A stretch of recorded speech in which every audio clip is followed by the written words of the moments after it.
Always horny, boundless energy, perfect synchronicity. That is what the big porn studios want you to believe is happening in their movies. Guys that never seem to tire, a set full of perfect places to do it in, and seamless action. As someone who likes to peek behind the curtain and see how things work, I loved being on the set, seeing how it all comes together. And now, I'm sharing those experiences with you. In this video, I'll reveal information about the sets we used, how important directors are, and of course, the secret to getting those perfect scenes that we all love. Okay, so this video, like most of the others on my channel, is gonna be sex positive. Positive for us, but negative for the YouTube ad revenue algorithm system.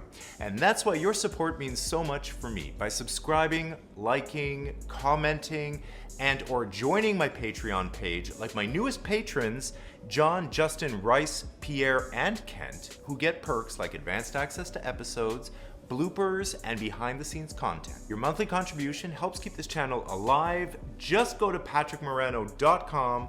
The link is in the description below for all the ways in which you can support. Okay, you know when you're watching a porn and it cuts from a tight face shot to a long establishing shot to a close-up of somebody's ass? And it's all seamless and it looks like a continuous shot of action that's in play and it just doesn't stop. So to get scenes like that, you would literally need like 3 cameras going at all times. You would need like 2 handheld ones and like a stationary one for the wider shots. That's extra bodies you need to pay, extra equipment you gotta buy, and the goal here is to make money, not spend it. No. Not to mention the more cameras means a greater chance of like catching somebody like a cameraman on the screen while you're maneuvering around the actors. Can you imagine the editing nightmare of having to cut out all the parts where like you accidentally get a crew member's elbow in the shot? Like you have it perfectly framed and then there's like an elbow by accident. It would be a nightmare. So to make life easier for everyone on the set and for the editing team afterwards, what do? KISS. K-I-S-S. Keep it simple, stupid. 1 camera, 1 cameraman means 0 chances of getting unwanted crew members in the scene. It also helps the actors because sure, you're in the middle of wild, passionate sex, but being the professionals that they are, they're always aware of where the cameras are so that they can play to it, like twisting out towards the camera or having your face pointing in that direction. So if you've got more than 1 camera, you wouldn't know where to focus your attention, would you? The real cheat and secret of it all to get those tight face shots and then the close sex shots and then the far away establishing shots of like full body with 1 camera is you gotta shoot them separately. So the best example I can give you is the money shot. If you only have 1 camera and you're gonna be focused down there because you need the explosion, sploop, sploop, sploop, caught on camera, obviously. It's only gonna happen once and you can't miss it, right? If you do that, then you're missing everything else, like the intense orgasm faces. So when the actual orgasm is done and you've got the explosions and the splooping on camera, and you redo the whole thing with the face faking the orgasm. See, it's not just women that fake orgasms too, porn stars do it too. And then maybe you want a wider shot, like a full body, doing a doggy style with like the face coming, which means you're faking the whole thing again. So there you are, you're pretending to be inside somebody when really your newly expired flaccid penis is actually just rubbing up against their butt, and then orgasm face, and you pretend to explode with pleasure. Oh, this feels so good. I've never felt anything so amazing in my entire life. Oh my God. This is the best, strongest orgasm I've ever had. Wow. Sorry, I don't know what that was. The point is, now you got all the angles for the editing and you can put it seamlessly all together. Next time you're watching a scene and it's a close-up of an orgasm face, he's not actually coming. Now you know. Same goes for the sex. The guy that's doing it doggy style might have actually nothing in his butt, unless you actually see a penis going in and out. You never really know if it's just fake footage to help fill in the gaps. And speaking of gaps, no one wants gaps in the action. We can't rely on the actors to be passionate, look sexy, keep the action moving, all while figuring out their next position placement that's gonna be best for the cameras.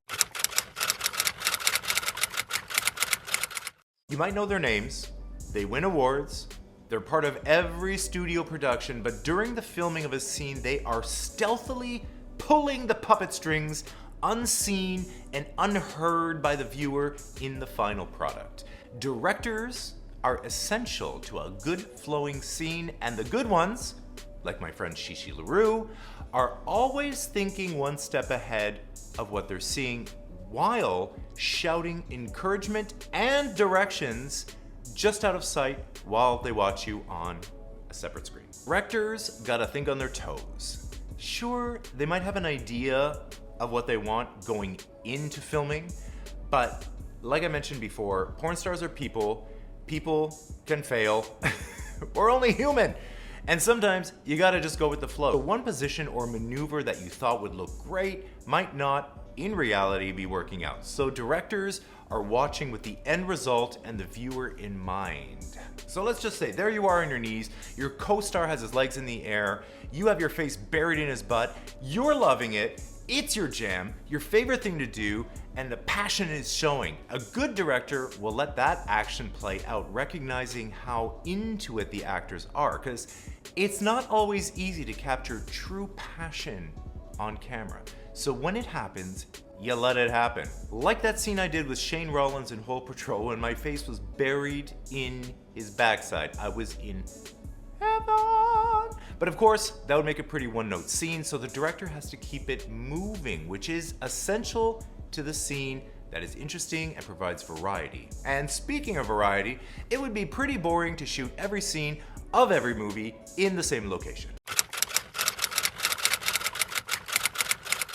So the bigger studios have their own locations, their own studios to shoot from. Along with their offices, they'll have a big open room that can be transformed into like a jail cell or a locker room or a classroom, whatever the movie's calling for. But sometimes it makes more sense to rent out a larger studio space, say in the valley, where there are even bigger warehouse type buildings that are full of props and furniture and stuff that you can use however you need to. And there are other times that you rent a mansion in the Hollywood Hills. They'd come and pick you up, well, probably because they didn't trust you to get to the location on time, but it made me feel important also.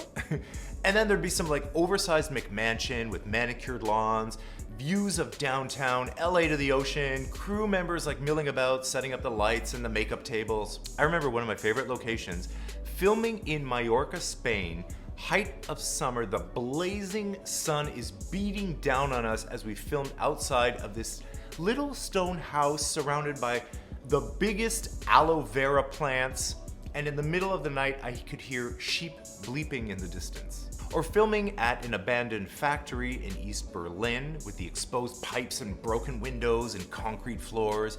You could like literally still feel the sordid history of that place. Or this beautiful little ranch style home in Napa Valley with rolling green hills and vineyards. It really felt like Italy. I always wondered how much it cost to rent a house like that for the day, and if the owner knew what we were doing on their couch and in their pool and on the stairs and in the bathtub and in the kitchen and on the balcony, out in the yard, in the front of the fireplace, in the master bed. Hey guys, thanks for watching. And if you're looking for a deeper dive, why not join the growing number of people who have signed up for my newsletter?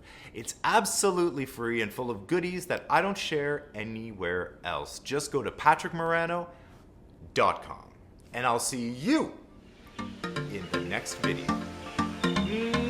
Mwah!